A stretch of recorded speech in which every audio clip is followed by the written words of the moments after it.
good evening and welcome to Everything About Football. My name's Tibbsy, this is Johno. As you can see, he's an Everton fan, I'm a Manchester United fan. Today we're going to be talking about our all-time best 11s for each club. At the end of it, we're going to pair it up and try and pick a best 11 from both. Okay, so here we go. We'll start with goalkeepers. We're not having any banter, we're going straight in. We'll go straight in today. Okay, so do you want me to start Manchester United? Well, you might as well. Okay, yeah. Well, it's very difficult with Man United, isn't it? Let's be honest. We've got Harry Gregg. We've got Alex Stepney. We've got Peter Schmeichel, Van der Sar, and De Gea. How do you choose from them? Well, that's your job. It's my job. It's my job. And I've got to say that all exceptional goalkeepers, all exceptional. I don't know a lot about Harry Gregg, if I'm honest. I know the others, but Harry Gregg... Harry Gregg came from the Munich air crash, didn't it? And the way he carried on playing after and just did a generally fantastic job for the club and for himself, really. Okay. But I think in recent times we're looking at people like Peter Schmeichel, Van der Sar, and De Gea. There's a choice of three there, and I think Van der Sar I absolutely loved. He should have come to United earlier. Really loved him. I think David De Gea again. In recent times he's taken a lot of stick, but he's been outstanding throughout. Really, United's Player of the Year on several times. Yeah. Several occasions. But you've got to say with Peter Schmeichel, came to the club as quite a young goalkeeper and established himself straight away, and just literally commanded the whole defensive system. And just his record in the goal, I think, was just phenomenal. So for me, 100% Peter Schmeichel. Yeah, I don't think we can disagree with that. I think he's quality. He's a hell of a leader. Yeah. The first few seasons he was with you, he was incredible. And then he just kind of, I don't know, he's just dropped off the last couple of years. He started to pick it back up again now, I think. Yeah, agree with that. No Mark Bosnich? No, not a chance. Tim Howard? Not a chance. Maybe for Everton. Well, we'll come to that maybe in a bit. But there's an abundance there, isn't there? There's any one of those would snap up into any starting 11 of any club, I think. They just go, we'll have them straight away. Yeah. But, Schmeichel's a good bet. Peter Schmeichel actually made a save in a European Cup game, which was reminiscent of Gordon Banks' save, but really wasn't sort of made a big deal about it. It was just during the game. I remember Ron Atkinson saying, well, that's a Gordon Banks save. Yeah. But it's never been remembered. I forgot that. You forget everything about United, don't you? Well, I do, yeah. Simple. Simple. So, what about yourself with Everton? Yeah, well, there's been a number of quality keepers over the years for Everton. Tim Howard, as we've already mentioned. Yeah. Rock solid for many years for Everton. A fantastic buy. And he only came to us on loan for one season from United. Yeah. Ended up staying there and was absolutely incredible. Nigel Martin, same as, he's another one that... England international, wasn't he? Yeah, he really was. Yeah, he was a quality keeper. And I think he was quite underrated as well. I don't think he quite got the recognition that I thought he actually deserved. He was very good. And then we've got a couple of the older ones, just having a quick look on my notes. We've got Ted Sagar there. He spent 24 years as Everton's number one. Why? Which is an incredible record to have. Absolutely incredible. And he held the club's appearance record until another goalkeeping union surpassed him at 463, which is my top choice. Has to go down as Neville Southall. And he's just a stalwart of Everton. He's everything about Everton. He was an incredible goalkeeper. Many people would argue as well at that time when he was playing, he was arguably the best goalkeeper in the world at that time. Without a doubt. And playing at the level that he was playing at for such a long period of time speaks volumes. And when you hear him now still commentating, he's still got that passion in him. He still has that edge that's like really demanding of the current Everton players whenever you hear him commentating. So it has to be for me Neville Southall. The collector of clocks. Is he? When you were playing away in Europe, that was his thing. Whichever city I went to, he'd buy a clock. Right, okay. Yeah. Just a piece of useless information there, but it meant he kept good time in goal, didn't it? Oh dear. You spoiled that with the oh dear. You should have just left it at that. Oh dear. Later plans. See, I agree with you, Neville Southall, but I like Gordon West. Yes, yes. Yeah, there was a famous thing with Gordon West where, obviously in the Merseyside derby, there's a famous photograph of the Liverpool fans handing him a red handbag. Yeah. Which he took all in good fun, and quality. Yeah. He was a little bit before me, so I've not got a great deal of knowledge about him. Ted Sagar was a little bit before me, and I've had to do a bit of research on him as well. Yeah. But the other three that I mentioned there, I think they're quality. But yeah, Gordon West is another good one to mention. Okay, so we're both happy with our goalkeepers. Yeah. Okay. We are. So I went for a 3-5-2 or a 4-4-2, but for today I'm going to go with a 3-5-2. I don't know about yourself. What have you gone for? I've gone for a 4-4-2. 4-4-2. Okay. Yeah. So I'll start with my back three. The first member of my back three would be Upstam. Okay, yeah. A colossal of a defender. People used to bounce off of him, and very, very quick as well. Very quick. Absolutely solid. If I was playing a game today to play alongside somebody like that, you could rely on him. Perfect for a back three, in my opinion. Yeah. Yeah. He's quality. Yeah. Are you going to carry on with the rest of yours, or do you want me to name one because we've got a different shape? You can name one if you want to name one. Well, if we're going centre backs, I've got a couple that were in mind. There's obviously legends that we're talking about. Brian LeBone. Yeah. Again, another England solid 1970 World Cup, wasn't it? Yeah. Incredible defender. Big David Weir as well. He was another one. Richard Goff. He was quality as well. But my first choice is going to have to be captain of the team and the club. During when not first started supporting him, but when I really started getting into football, and that has to be Big Dave Watson. For me, centre back. But how can you pick David Watson when you just named the Scottish centre backs that world class both? Well, I'm racist. No, I'm not.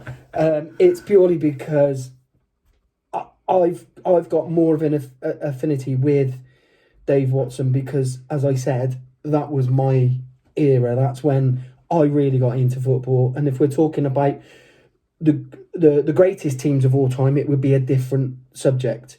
With this here, I've gone for what I consider to be my favourite choice. Yeah. So he was quality. Yeah, can't argue with that. Yeah, and he was always there. He got stuck in, and there's loads of others. Martin Keown as well that we've got, and there's a couple of others as well, which I mentioned, as I say, because I've gone for a 4-4-2. But Dave Watson is one of them for now. Okay. So in the centre of my back three is Rio Ferdinand. A good leader, very, very good on the ball. Used to like to bring it out. Score goals, and not just with his head, with his feet. Had a real good calmness about him. I think he just kept everybody settled down. So yeah, he would be in the middle of my back three. As I said, a leader.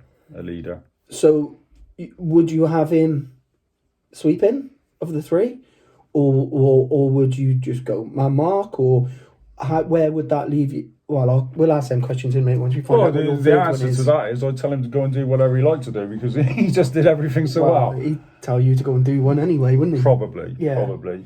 All right, well, we'll come to that one in a bit. But yeah, I love Ferdinand. I thought he was a quality defender. Yeah. And he was arguably, you could say that he was one of the first centre-backs that I can recall that liked to play football as well. Yeah. From the back, get it down, knock it out. I mean, you had your Pallisters and your Bruces just prior to that, which you may mention as well. Well, they're good players. But again, they were defenders. They weren't footballers. That's what I was about to say. Yeah, they were old school centre backs. Yeah. Not a lot got past them.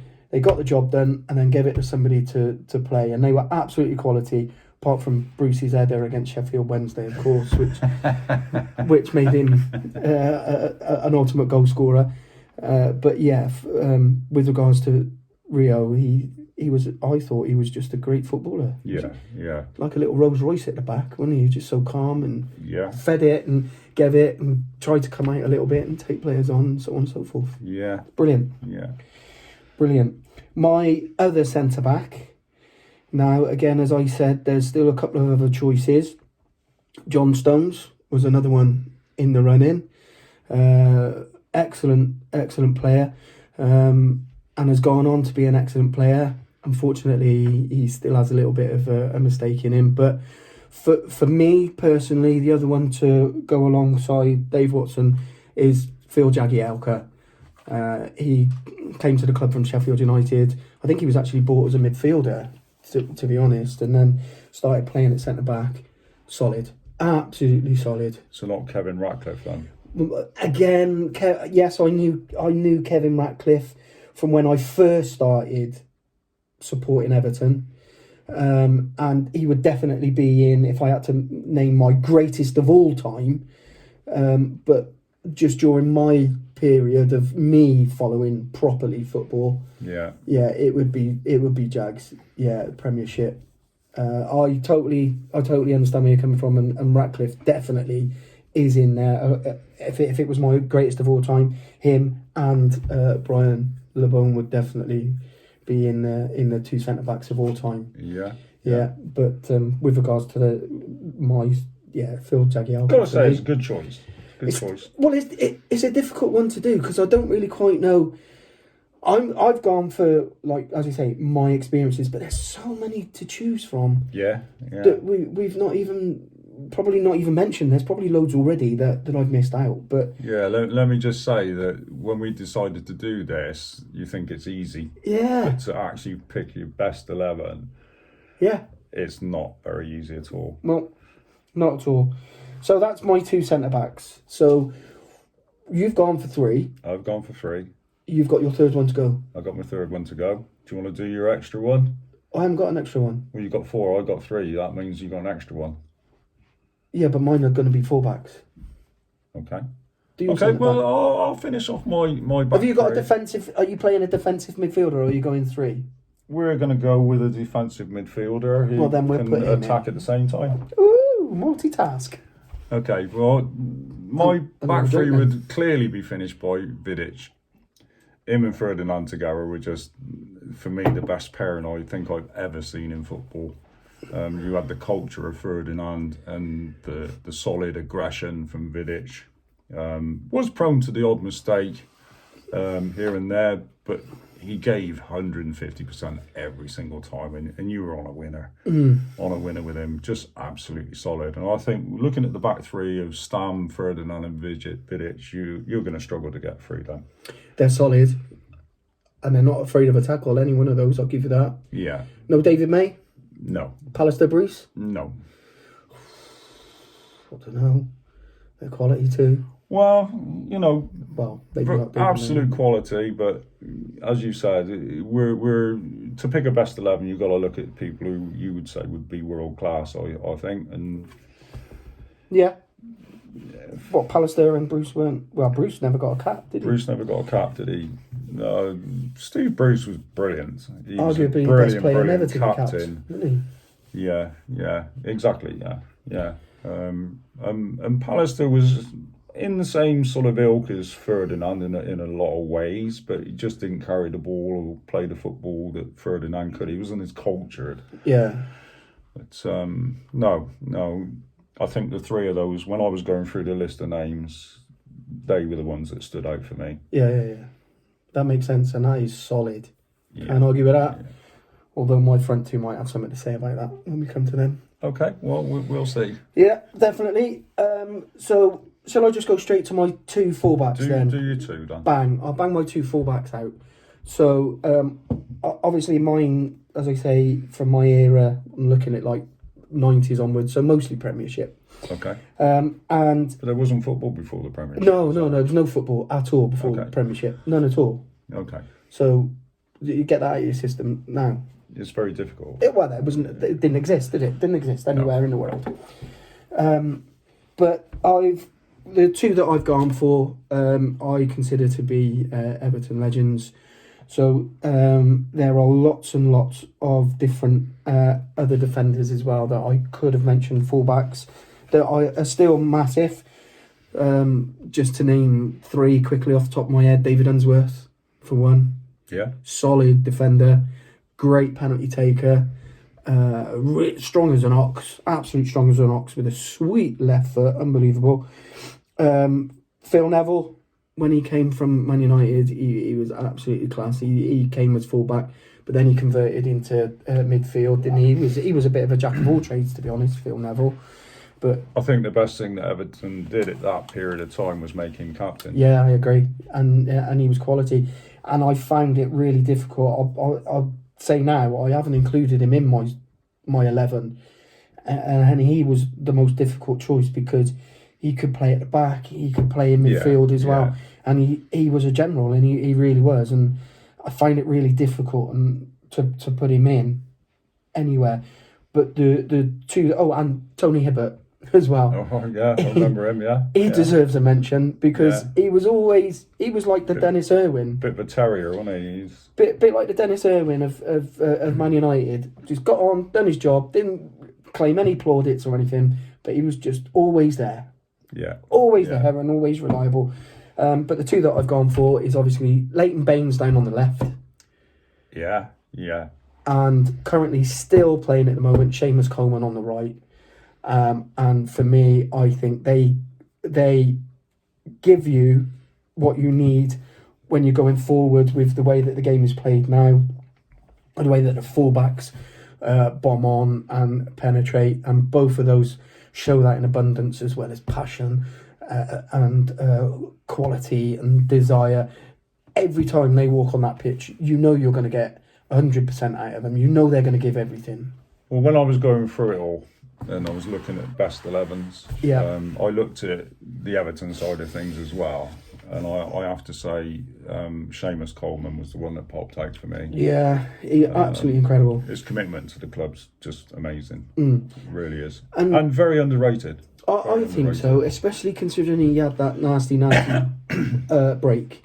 He had that injury a few years ago, which obviously we all know that it takes a while to come back from a serious injury, and maybe you're not even the same player that you were, but he very quickly picked up where he left off, and he's a nail on for me. Him and Bainesy, for me, I think just help defensively, but then also help going forward as well. Yeah. So that's my back four. Okay. So in summary, my back four is Leighton Baines on the left, Dave Watson, Phil Jagielka in the middle, and of course Seamus Coleman on the right.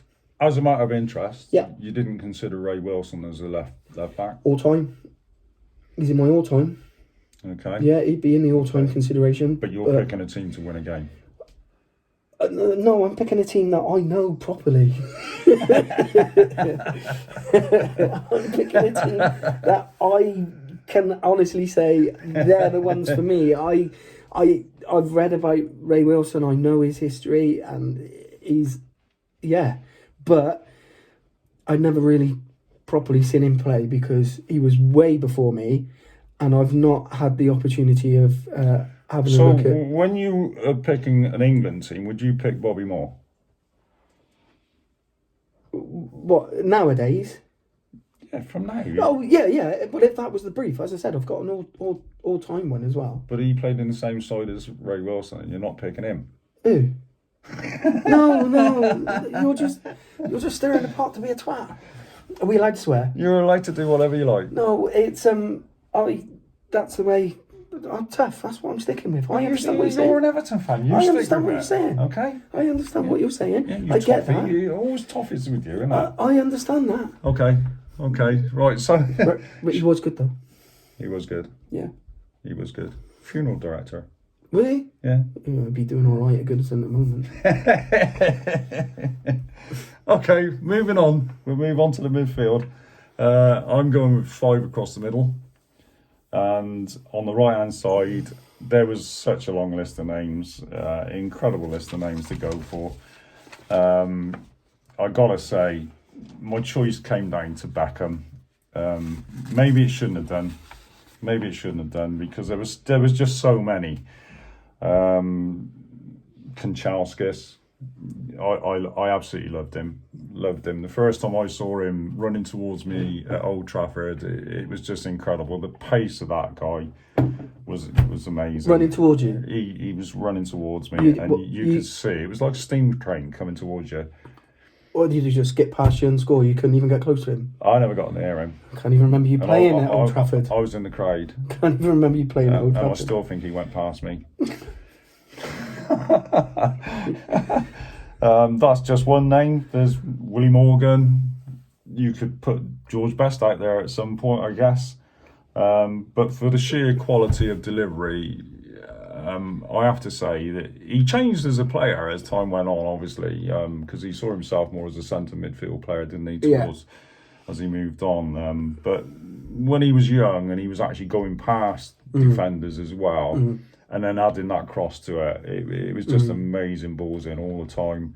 And obviously, the scoring of goals, I mean, he knew how to hit a ball, and he knew how to find that top corner, didn't he? He did. There was nobody sweeter at crossing the ball, I don't think. Yeah. He epitomised wing play by getting that ball out to the wing and then whipping it in with accuracy. Yeah. Everything that you need, pace, accuracy.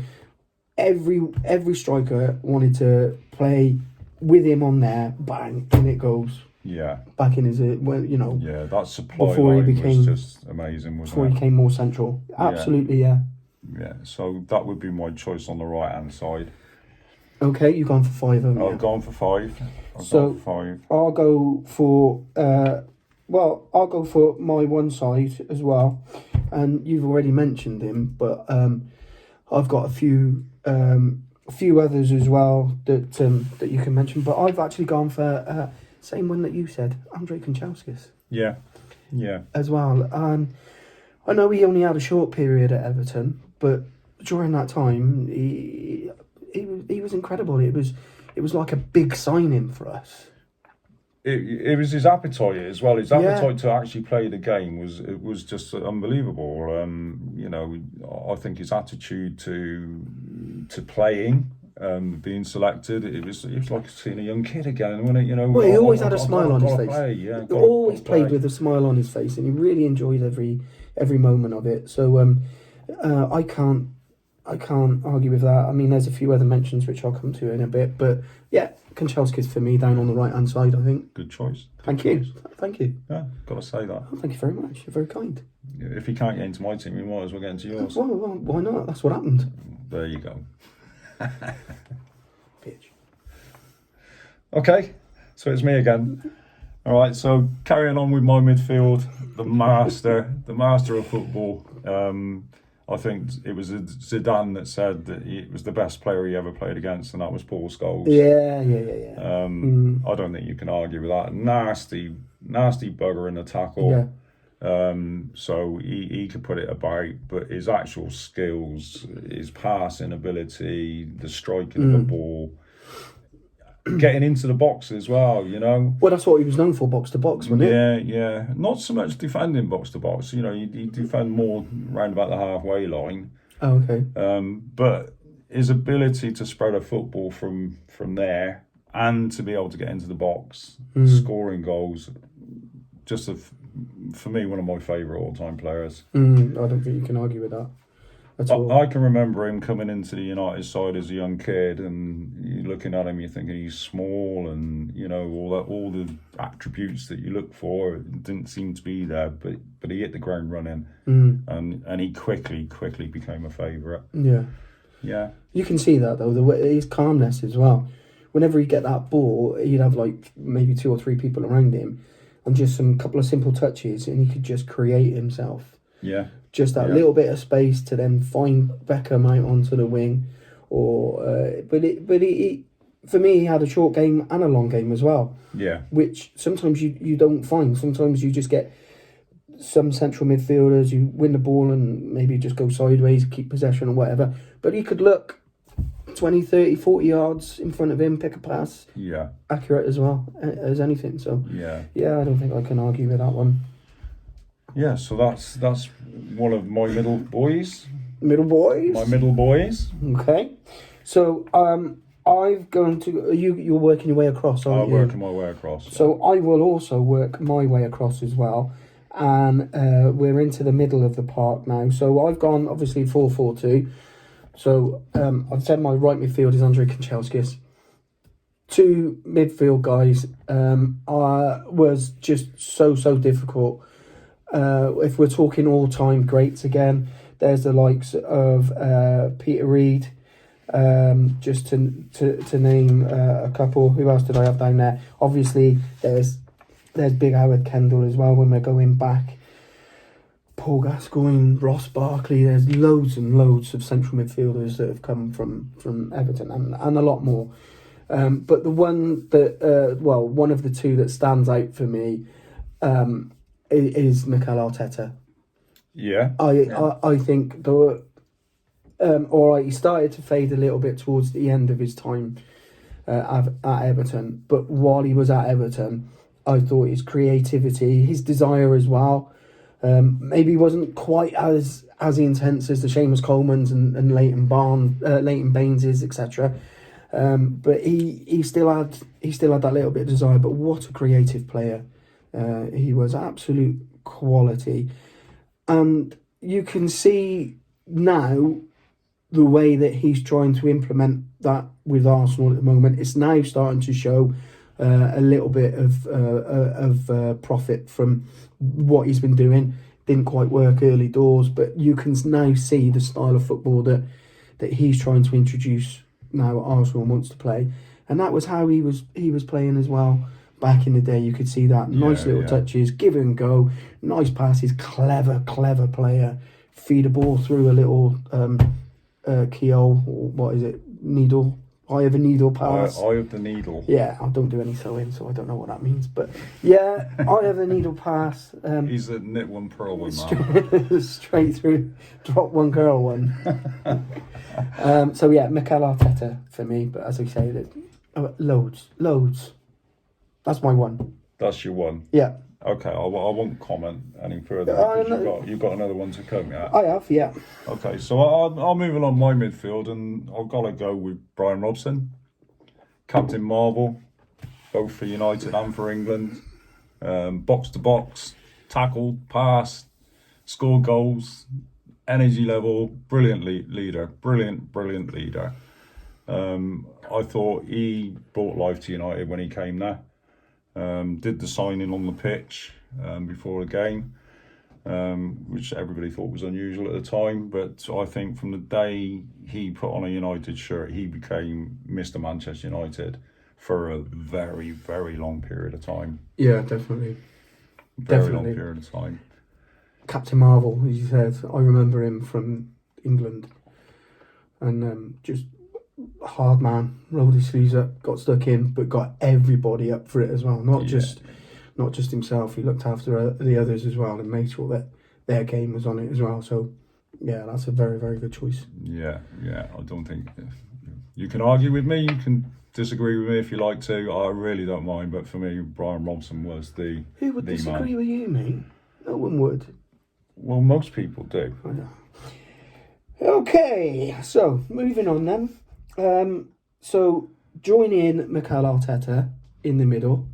And I'll say the name, and no doubt you'll rack somebody off as well and go, what about him? What about him? But for me, this has to be a legend. Okay. And it's Tim Cahill, centre midfield. I know you could argue that he played quite often as a 10, but he was also classed as a centre midfield, and so I've put him in there because of the front two that I've got. Okay. All right, and so I've kind of gone for him. It's difficult I couldn't leave Tim Cahill out at all because he is incredible. He came from Millwall, I think. I think it was Millwall, yeah. Yeah, I think he came from Millwall, and he, like Brian Robson, just went on to be captain of the club, and he just completely dominated everything. And for such a small man as well, I say small, he wasn't the biggest bloke. He won so many headers, particularly in the box, to score goals with his head. He had such drive, so much energy and desire, and you could see that, again, like Robson, that fed through the rest of the team to want to do well and want to progress, and just for that and for his sheer desire, I can't. I was going look to beyond say, Tim Cahill. I think my memories of Tim Cahill is exactly that: the desire to do well, the desire to win games at all costs. You know, he'd get himself into places where some players maybe wouldn't go. Mm-hmm.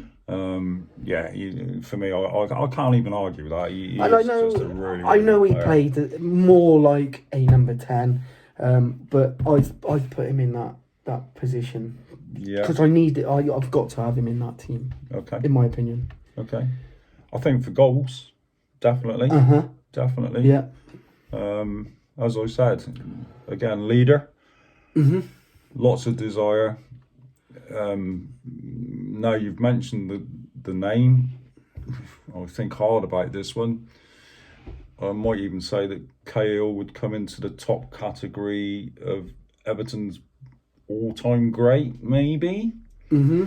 Maybe. Possibly. Yeah. Yeah, he's got to be up there. Got to be up there. So that Tim Cahill alongside Martin alongside Mikel Arteta for me. Okay. I don't even know who Martin is. Nigel Martin, you mentioned him earlier. Oh yeah. And Martin Keown, I mentioned him as well. Yeah, but neither of them got in. No, Keown. I understand Keown not getting in. I quite rated him because he was a pain in the ass. He was a nuisance. Okay, moving on. See, look, nobody disagrees with you. Gotta say, right, so far we've gone across the middle five. We've got Beckham, Scholes and Robson. Mr. Bobby Charlton. What a legend. What a legend. Carried the ball forward, shoot left and right foot, was screaming goals, not just a tap in. Captained United for so long. The history of the guy as well. You got to take into consideration what happened with the Munich thing. Yeah. The way he came back. Literally, you look at it and he was never going to play football again. He was so disheartened with losing his friends and, you know, his best mates as such. But came back, watched the first game back, even though he was still ill and injured himself, and literally pulled on the shirt in the next game because of that desire just fed back straight to him. Mm-hmm. And went on from there, you know, over 100 caps for England, top goal scorer for many, many years. What a man. What a man. And what a legend. You know, he's gone on since then being an ambassador for the club. Not just for Manchester United, I have to say, but for England or English football as well. What a top guy. It'll be a sad day when we lose him. I can't argue with anything that you said there, and in fact I'd back you up on that. You know, obviously he was before I got into football and before I started understanding football, but as soon as you mention any footballers, Bobby Charlton's name pops up there as one of the first names mentioned to be water player. So absolutely, plus a beautiful comb over. Which you don't see nowadays. Well, no, because everybody shaves their head. Not everyone. Normally worse than mine, isn't they? All flicked and tricked and blue and pink. Very true. Very true. So, Same as the boots, really. wow.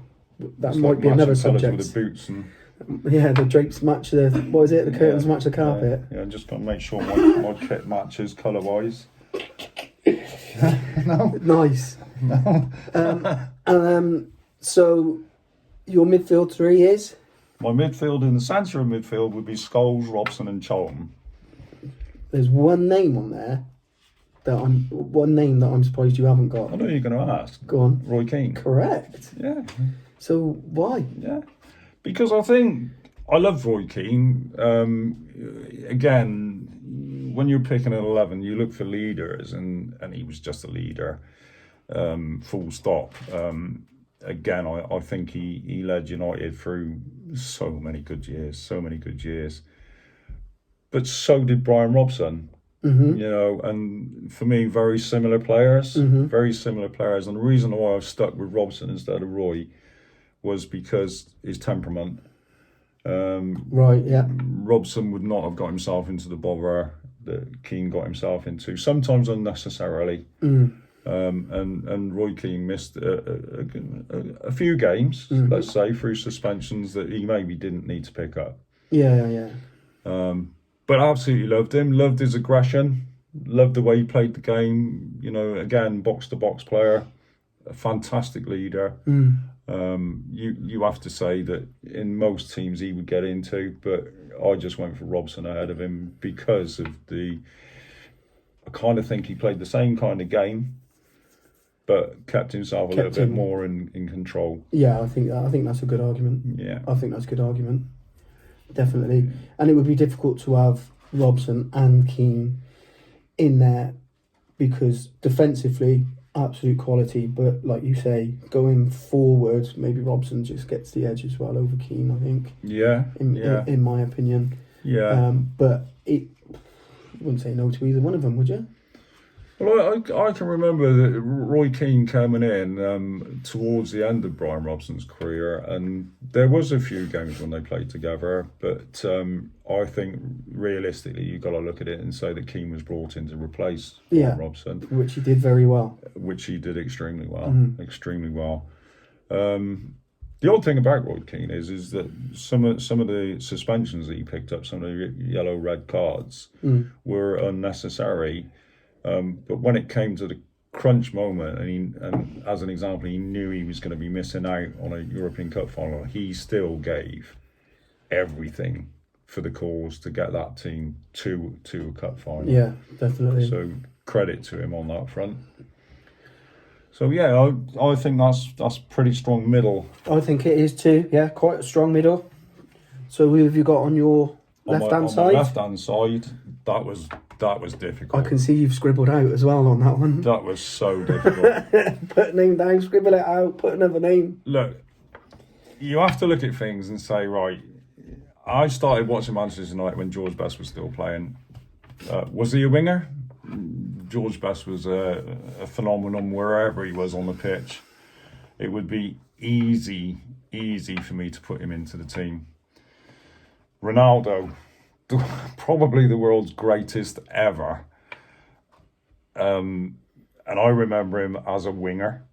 All right, he plays more central now as time's gone on, but I remember him as a winger, and just incredible. I mean, the goals that he scored, the goals he set up, he just lit up a crowd. He lit up a crowd. There's no question of that. But Ryan Giggs, he's going to be my choice. And the reason for that is he came in as a youngster and he played for so long at United. And he did the same thing year in, year out. He was so good, quick, going past people, putting the crosses in, and you can't take that away from him. The trophies he's won, the list is just endless, isn't it? With Ryan Giggs, and even with the best players around him or that he's up against in this, I'd give it him just for the longevity of his time with the club. Well, that's perfectly reasonable. It's your decision. Yeah. You've picked that side, that's fine. You go with what you think. I'd back my team.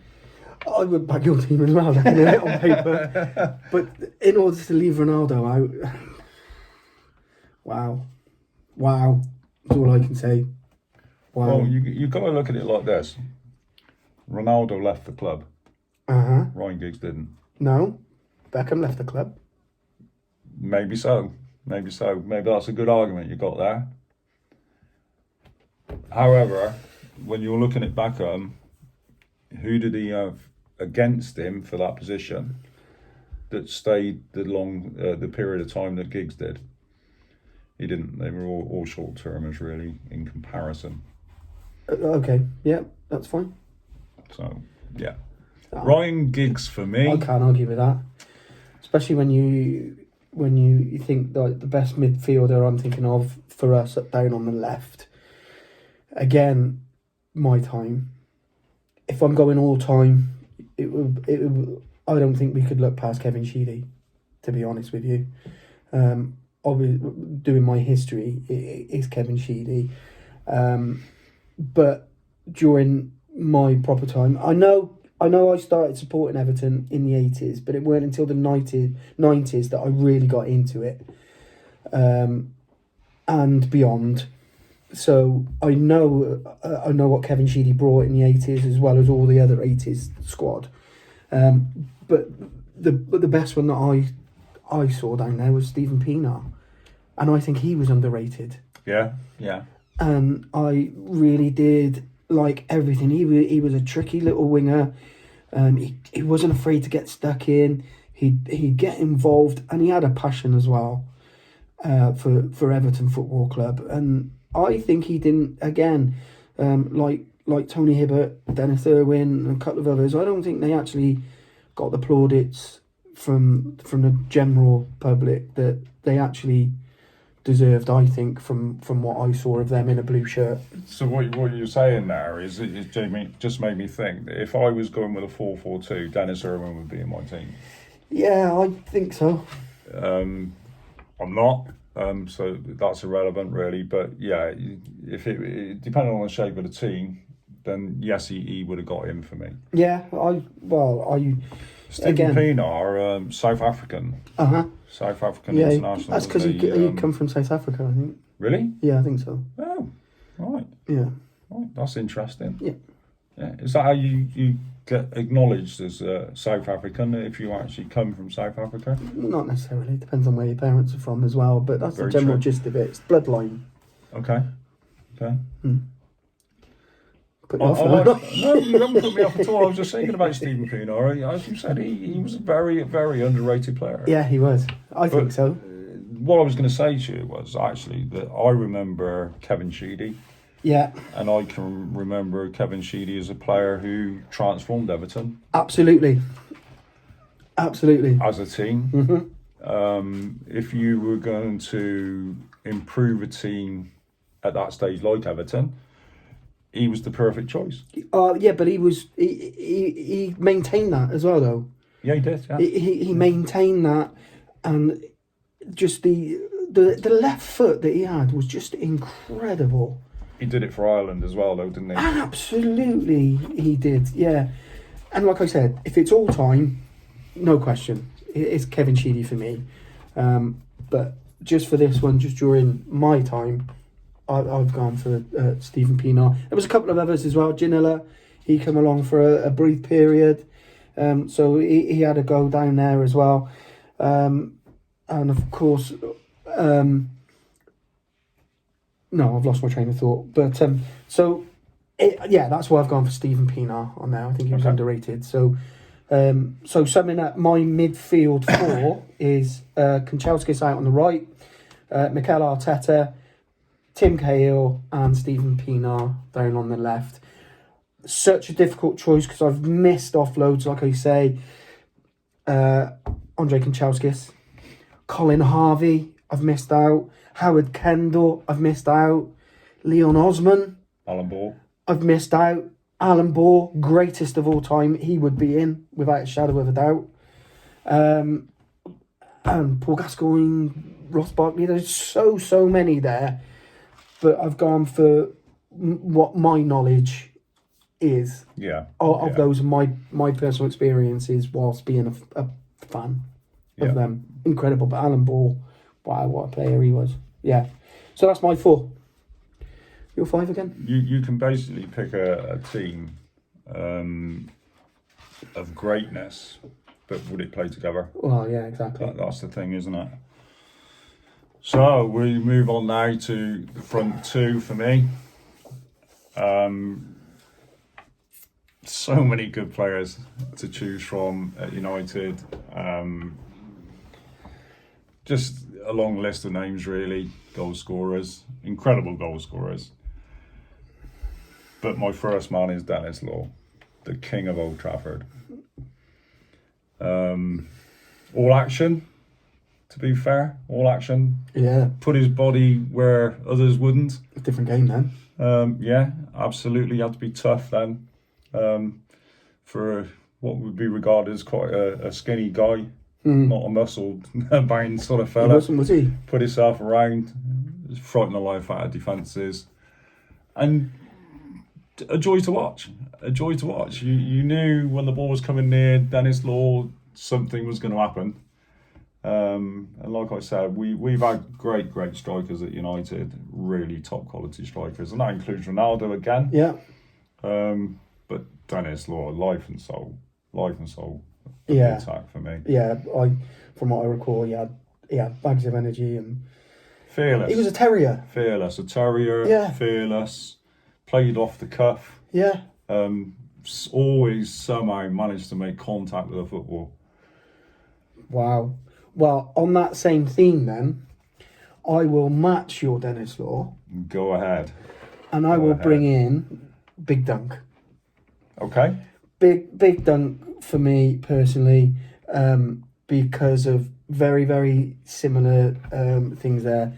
He wasn't afraid to get stuck in, and he helped transform Everton so that we could get goals at the top end. He was a goal scorer, but I also think he was underrated with what he could do with the ball at his feet. He was known for scoring bullet headers. He was known for leaping above players. Well, that was going to be my question, was because of the sheer size of the fella, and strong as well, well known for heading a football. Yeah. But was he as good with his feet? He was. He really, really was. And people didn't give him credit for that. He always seemed to score against United. Well, that's because you had that back 3 against him, didn't you? That's why. But he was a big target man as well. In order to be a big target man, yes, you win headers as well, but you hold the ball up. And he had a lot more about him than people actually give him credit for, I think. But other than that, he just, every time he stepped out onto that pitch, he gave everything that he had and more, and he just galvanised everybody. Like when he took charge of Everton for a few games, just the lift of him just being there, and the crowd just fed off the fact that he was there. Such a lift for the club. They say about Simone at Atletico Madrid, the players play in his image. And when Ferguson took over for those few games, it was amazing how quick that image of himself was into that team. Wasn't it just? Absolutely staggering transformation. Absolutely. And what was the guy's name? Is it the boy Keane? Yeah, Moise Keane. He put him on, took him back off. Yeah. What I like about that, all right, it's soul destroying for a player. Yeah. But the decision making, he's not afraid to do it. Not afraid to make that decision. Yeah. You have to respect it. Whether you like it or you don't like it, you have to respect it. Very much so. And the thing I liked about Duncan Ferguson was he put fear into teams. Mm-hmm. There was no question of that. No. No question of that. Absolutely not. And even in the cup final, he came off the bench, and the battles that he had with, in particular, Pallister as well, was just incredible. Just there was 2 juggernauts there going at it, and it was really, really good to see. Really, really, really good to see. I know there are better footballers that have played. He was a decent footballer, underrated at his feet. And I know people will throw, oh, but what about him? What about him? He's a better footballer. I get that. But for what he brought to the club and what he done and what he still does, that's why I've picked him. Yeah. And what you're saying there, I mean, I've said earlier that the list of players that played up front for United, and you're looking at Cole and York. What a pairing that was! You know, possibly the best pairing I've ever seen in my lifetime. Yeah. Van Shearer, Nistelrooy, Shearer, Sheringham, Teddy Sheringham. No, not for you. Shearer. No, Teddy Sheringham from Man United. You said Shearer. Yeah, I know. And then I done that thing there. Look, that cancelled it out. That's like my personal delete, because he wouldn't go to you, would he? Sad Geordie bastard from a shite football team. Sheringham, I meant. Right. Class. Sheringham was class. Cancel out, but he's not in your squad. He's not in my squad. Cancel out. I've not even written Sheringham down. Oh, we got one more actually before we say squad. We got one more to go. I've got one more to go. Yeah. Yeah. But okay. Yeah, I've not even written Sheringham down. Not because I didn't like him. I must admit, I hold my hands up with this one, lads. When he signed for United, I thought, oh no. No, he wasn't for me. But he became a legend, an absolute legend. Yeah. You know, and the quality of the boy was staggering again. But he hasn't made my lineup. So who is your last choice? So my last choice, all-time top goal scorer, Rooney. Before you go into that, Rooney's in mine as well. I've got Wayne Rooney playing up there alongside Big Dunk as well. I was really, really struggling with this because there was just the quality of players that we've had. Like we've mentioned. But you can't throw away what Rooney did. No, you can't. And the same with Everton. We were really gutted when he left. But he'd already lit up Goodison Park by the time he left. And what he then went on to achieve, he still holds Everton deep in his heart. He's an Everton fan. He's a blue nose through and through. And no doubt he'll be back there in the dugout at some point, I believe. At Goodison? Yeah, at Goodison. Yeah. Providing Man United don't come sniffing again like they did. But I do believe that he'll be back at Goodison at some point. Because what he's doing at Derby at the moment, they started the season like 100 points behind. Yeah. And they're teetering on being safe. So yeah, when you saw him in the pre-season friendlies where he was actually giving trials to people, to try and make up an 11. Yeah. You know, and what he's actually doing as a manager, for me, he looks a future good. But that epitomises, for me, like you said, in their image, he always, no matter what, gave 100%. All right, he lost his head a few times and let things get the better of him a few times. But that was just because of his passion, and that was just because of his desire, and that was part of who he is. And you don't want to take that out of a player, because not like his ability. You need to control it, granted, but you don't need to take that out, because that edginess that he had just made him. But what a technical player as well he was. Absolutely phenomenal. Technical gifted. So I'm looking at it, and you mentioned it. I haven't put Cantona on the team. Mm-hmm. Again, he came to the club. He was the new Dennis Law, really, the king of Old Trafford. Just did things with a football that most couldn't. Absolutely loved him, but I have picked a team for me to win a game. I don't know what to say. I feel like I've just stuck a dagger through my heart not picking him. Solskjaer? Ollie again, he'd make the subs bench for obvious reasons.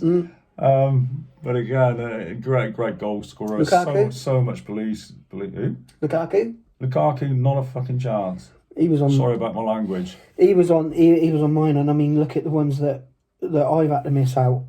If we're talking all time, Andy Gray, Gary Lineker, Bob Latchford. If we're talking all time. See, I remember Bob Latchford, and I remember him very, very well. He's a good quality player. I bet you do. I don't really recall him, if I'm honest. Nicky Barmby, Peter Beardsley. Do you know what I mean? There's just a list of names, and that's just to name a few. Then there's Yakubu. Van Persie. Then there's Lukaku. No, he never played for Everton. He played for United. Van Persie never played for Everton. No, but he played for United because he chose the right club. What did he? That's the difference. See, when your players sign for you, they're choosing the wrong club. Like, when they sign for us, they're choosing the right club. Us.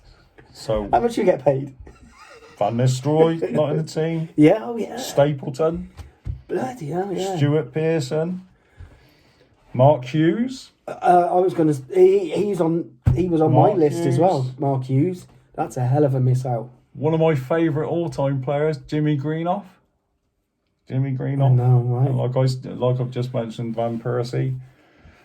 Wow, there's loads in there. We could go through it. But that's what I've decided on. So that's my squad. So just to recap, then my 11 is Neville Southall, right back Seamus Coleman, 2 centre backs Phil Jagielka and Dave Watson, left back Leighton Baines, right midfield Andrei Kanchelskis. Centre midfields of Mikel Arteta and Tim Cahill, and on the left, Stephen Pienaar, and then my 2 up top is Big Dunk and Wayne Rooney. Very good.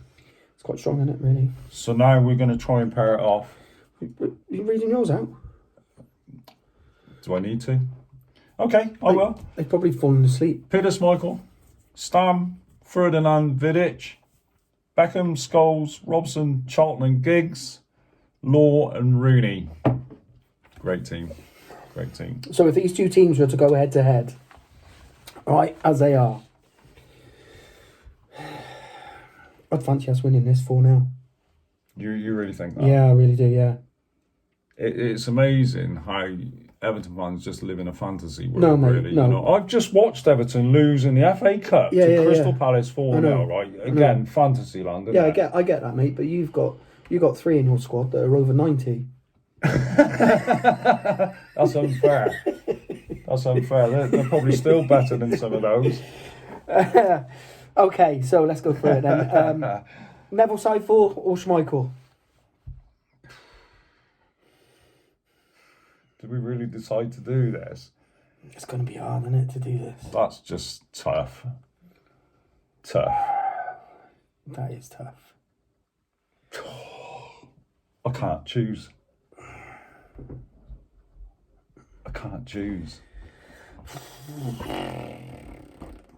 No, not me. Can we come back to that one? We'll come back to it. Your back 4, your back 3, you've gone for 3. Phil Jagielka or Dave Watson, any of those getting in there?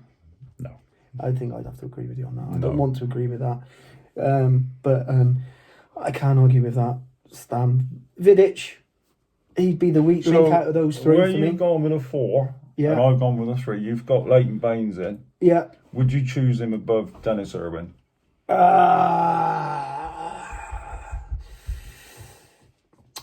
Possibly yes, because Dennis Irwin was right-footed. Yeah. So he spent his time playing left back, similar to myself. But Bainesy is a natural left footer. So for balance, probably, and also for progression going forward. So we always used to say, or I did in particular, that when Dennis Irwin was playing in the opposition's half, he knew the team were doing well. Yeah, that's the team. I don't know. I think I would just go Bainesy. Okay. Just. Okay. I'll give you that. But if he weren't available, Dennis Irwin You was. gave me my 3, so I'll give you Baines. I can't argue with that 3 against them 2. If we were playing with a 4. Yeah, I can't argue with them 3. And I don't think Seamus, who was the right back? Gary Neville? No Gary Neville? No, this would shock you. This would shock you. What? Paul Parker. Oh yeah, another one. Paul Parker, class. Absolutely. Absolutely class. Absolutely. Um, He was my favourite. yeah, I can't argue with that. But hey, there you go. Midfield? Right. Well, what have you got again? We've got Beckham on the right-hand side against Kanchelskis. No, that's Beckham. Yeah? Yeah, I loved Andre Kanchelskis. I really did, but Beckham was just that different step, wasn't it? Just different step. Yeah. So I went with really 3 was. in the middle, you went with 2, and I went with Scholes, Robson and Charlton. So if I take, to accommodate this, if I take Charlton out the side just purely because of the timing he played, and we went with Scholes and Robson, what about your 2 against those? I hate you. I hate you. You're an Everton fan, you're meant to hate me. I know I'm an Everton United fan, but I'm also a football fan. Okay.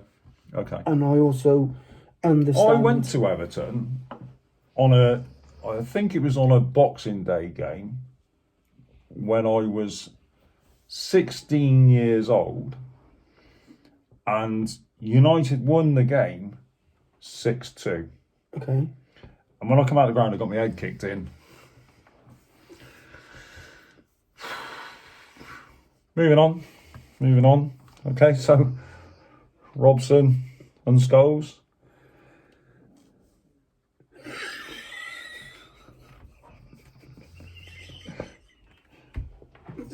That came out of the blue, didn't it? I was waiting for this profound story. And then you go good and said, oh, I got my head kicked in. Well, I did.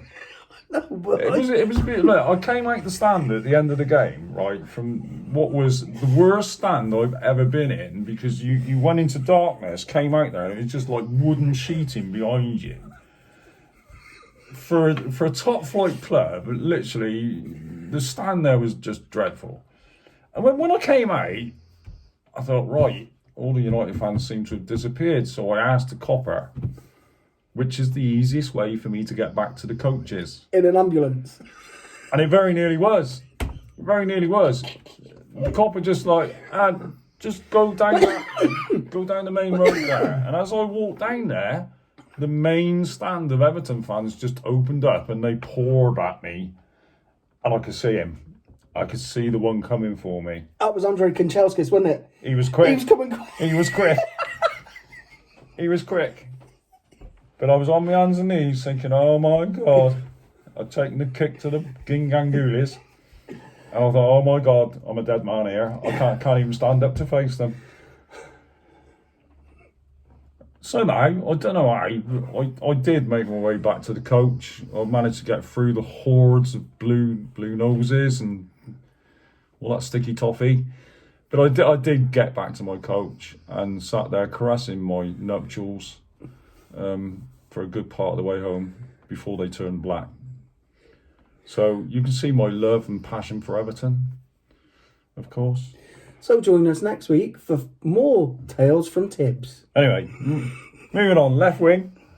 I've gone for Stephen Pienaar. We might as well just put Giggs straight in, to be fair. I rate Stephen Pienaar, but I really rate Giggs. Okay. Really rate Giggs. I can't argue with that. I think Giggs would probably make a World 11 or very close to it. Yeah, yeah, definitely. So the front two?